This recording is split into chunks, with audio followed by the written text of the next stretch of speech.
نحمدہ و نصلی علی رسول الکریم اما بعد اعوذ باللہ من الشیطان الرجیم بسم اللہ الرحمن الرحیم۔ محترم سامعین اور پیارے ویورز، السلام علیکم ورحمۃ اللہ وبرکاتہ۔ امید کرتا ہوں آپ سب لوگ خیر و عافیت سے ہوں گے۔ دعا ہے رب جلیل سے آپ جہاں بھی رہیں خوش رہیں، آباد رہیں، ہنستے مسکراتے رہیں، آمین۔ سامعین، آج ہم بات کریں گے خلافت آدم اور فرشتوں کے اعتراض کے حوالے سے۔ جیسا کہ قرآن کا ہر قاری جانتا ہے کہ حضرت آدم کو خلافت فی الارض کا تاج پہنایا گیا۔ انی جاعل فی الارض خلیفۃ، خلافت اور مظہریت ایک ہی چیز ہے۔ آدم کی مظہریت کہا جائے یا حضور کی مظہریت ایک ہی بات ہے۔ یہ اظہر من الشمس ہے کہ خلافت کا استحقاق جن اوصاف کی بنا پر ملا، اس میں کمال علمی سر فہرست ہے۔ علم آدم الاسماء کلہا سے بات صاف ظاہر ہے کہ علم کا سکھانے والا خود اللہ ہے۔ اللہ چونکہ کامل ہے، اس کا علم کامل ہے، اس لیے متعلم کو بھی کامل ہونا ضروری ہے، ورنہ اللہ تعالیٰ کے معلم ہونے پر نقص واقع ہوگا، اور نقص کسی طرح کا بھی ہو ذات کے منافی ہے۔ اس طرح اسماء کلیہ کا علم آدم کو عطا ہوا، اور اسی اعزاز کی وجہ سے انہیں نیابت و خلافت کا مستحق سمجھا گیا۔ جیسا کہ پہلے کہا گیا کہ قرآن پاک سے ثابت ہے، ملائکہ کی جانب سے اس پر اعتراض اور احتجاج ہوا۔ ارشاد ہے ترجمہ: اے اللہ، کیا تو زمین پر خلیفہ اس کو بنا رہا ہے جو اس میں فساد کرے گا اور خون ریزی کرے گا؟ اس کی وجہ اپنے نزدیک انہوں نے اپنی تسبیح و تقدیس کو قرار، لیکن اللہ تعالیٰ نے اس جواب سے ان کا یہ اعتراض رد فرما دیا۔ انی عالم ما لا تعلمون، جو میں جانتا ہوں تم نہیں جانتے۔ اس جواب سے ملائکہ نے اپنا اعتراض واپس لے لیا اور عرض کیا، تیری ذات پاک ہے، ہمیں کوئی علم نہیں، ہاں جتنا تو نے ہمیں علم عطا کیا تو بے شک علیم و حکیم ہے۔ القرآن۔ مزید تشفیق کے لیے امتحاناً ملائکہ سے سوال پوچھا گیا۔ فقال انبئونی بالسماء واللہ ان کنتم صادقین، فرشتوں سے پوچھا گیا کہ ذرا ان چیزوں کے نام تو بتاؤ اگر تم سچے ہو۔ فرشتے نہیں بتا سکے تو آدم سے پوچھا گیا، تم ان کے نام بتاؤ۔ چونکہ آدم کی سرشت تو فطرت میں یہ علم ودیت کیا جا چکا تھا، اس لیے انہوں نے سب نام بتا دیے۔ اس طرح ان کا علم تفوق فرشتوں پر ثابت ہو گیا۔ وہ آدم کے آگے سجدہ میں گر گئے۔ یہ سجدہ دراصل جہاں علمی عظمت کے آگے سرنگو ہونے کے مترادف تھا، وہاں عظمت خلافت کا بھی اعتراف تھا۔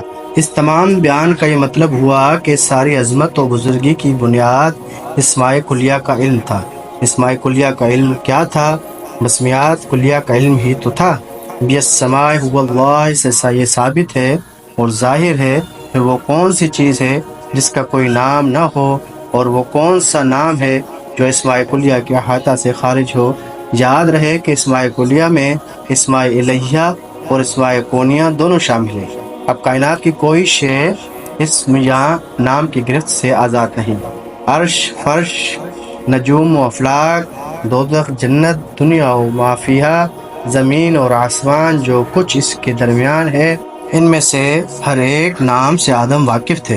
اگر ایسا نہ ہوتا تو اسماء کلہ کا اطلاق علم آدم پر نہ ہوتا۔ اس کا مطلب یہ ہوا کہ آدم کا علم کلی ہے، کامل ہے، وہ اسماء الہیہ کے بھی عالم ہیں اور اسماء کونیہ کے بھی۔ ان تمام اسماء سے بھی واقف ہیں جن کا تعلق عالم ظہور سے ہے، اور ان اسماء سے بھی جو عالم غیب سے متعلق ہیں۔ غرض کسی بھی عالم کے نام ہوں، وہ ان سب سے واقف ہیں۔ علم آدم الاسماء کلہا کا مطلب یہ ہے کہ آدم کو تمام اسماء خود اللہ تعالیٰ نے سکھائے۔ اللہ کے نام سکھانے کا مطلب یہ نہیں کہ وہ محض نام ہی جانتے تھے، بلکہ ناموں کے خالق کا بھی علم رکھتے تھے۔ یہ ممکن نہیں وہ خالق اشیاء سے واقف نہ ہو۔ گویا آدم کا علم تعلیم الہی سے ہے، جو صورت اشیاء اور حقیقت اشیاء دونوں کو جامع ہے۔ نیابت و خلافت کی سرفرازی کی بنیاد دراصل یہی علم ہے۔ یہاں یہ بھی جان لینا چاہیے کہ تمام اشیاء کے نام در حقیقت اللہ تعالیٰ ہی کے اسماء حسنہ ہیں۔ لا الہ اسماء الحسنہ قرآن پاک میں کئی جگہ استعمال ہوا ہے۔ یہ کائنات ذات کے اسماء و صفات کا نام ہے، بلکہ اس کی نمود ہی ان اسماء و صفات سے ہے۔ واضح رہے کہ اللہ کا آدم کو اسماء سکھانے کا مطلب یہ نہیں کہ سبق کی طرح ان کے نام رٹا دیے گئے ہوں، بلکہ علم اسماء جاننے کا مطلب یہ ہے کہ اسماء کے خواص اور حقائق ان کی فطرت میں ودیت کر دیے گئے، جو عادتاً ان کے کردار و افعال کا جزو بن گئے.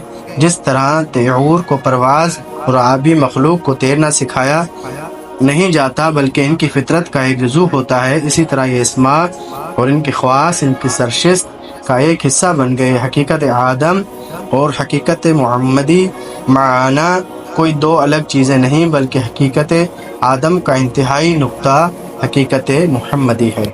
سامعین، اس سے یہ ثابت ہوتا ہے کہ حضور نبی کریم صلی اللہ تعالی علیہ وسلم کی محبت اور عشق میں ہی یہ ساری دنیا، یہ کائنات، زمین و آسمان، حجر و شجر، یہاں تک کہ آدم بھی نبی کریم صلی اللہ تعالی علیہ وسلم کی خاطر وجود میں آئے.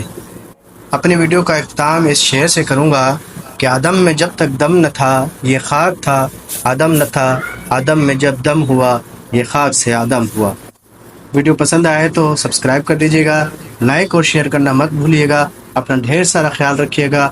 اگلی ویڈیو تک کے لیے مجھے دیں اجازت. اللہ حافظ.